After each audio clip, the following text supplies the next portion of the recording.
Jamaica, hold your seats, because the mountains of St. Elizabeth just became the center of the political universe. While most of you were sleeping off your New Year's celebrations, Prime Minister Andrew Holness was making a historic and high-stakes trek into the heart of the Cockpit Country.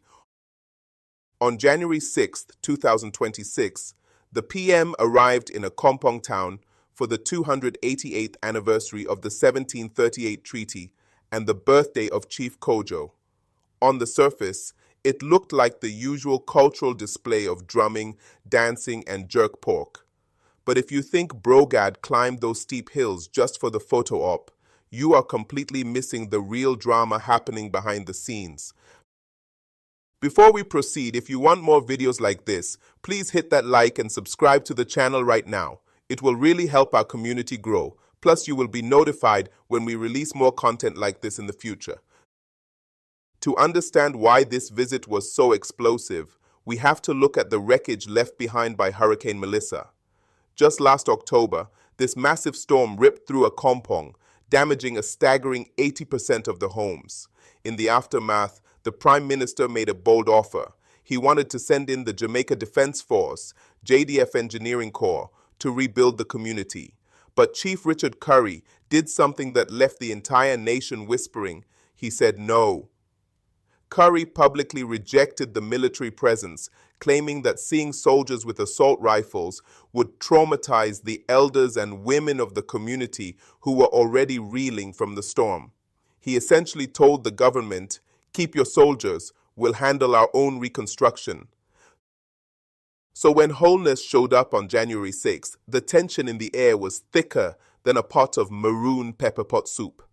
This wasn't just a visit, it was a sovereignty showdown. Holness stood right there in Accompong and delivered a speech that was a masterpiece of political shade. He looked the Maroon leadership in the eye and declared that they are part of the Jamaican sovereignty and are entitled to the resources of the state.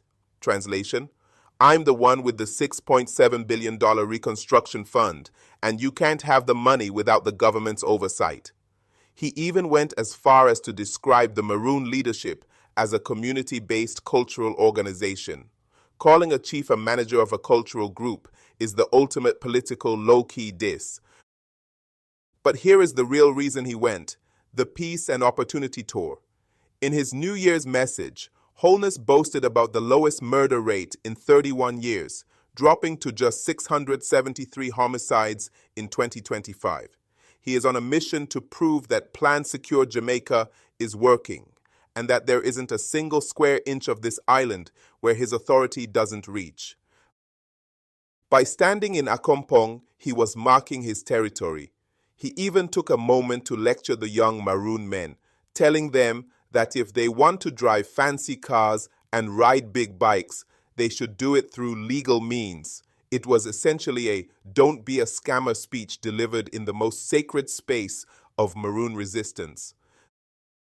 The humor of the situation wasn't lost on anyone watching. You had Chief Currie in his traditional Maroon gear, looking like a general from a Caribbean version of Wakanda, and Holness in his man of the people bush jacket, looking like he was ready to audit the 1738 treaty line by line. It was like a staring contest where nobody wanted to blink first. The Maroons are standing on their treaty rights from the 1700s, while the PM is standing on the modern Constitution of Jamaica. It's the ultimate old world versus new world clash, and the stakes involve billions of dollars in hurricane relief and the very definition of what it means to be a sovereign people.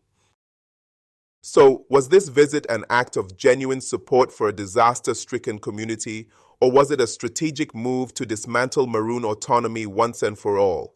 As the government moves forward with its $6.7 billion reconstruction plan, the question remains, will Accompong accept the help if it comes with a Jamaican flag attached? One thing is for sure, the Brogad didn't go to the mountains just for the fresh air. He went to remind everyone that in 2026, there is only one captain of the ship. What do you think? Is Currie right to protect his borders, or is Holness right to bring everyone under one fold?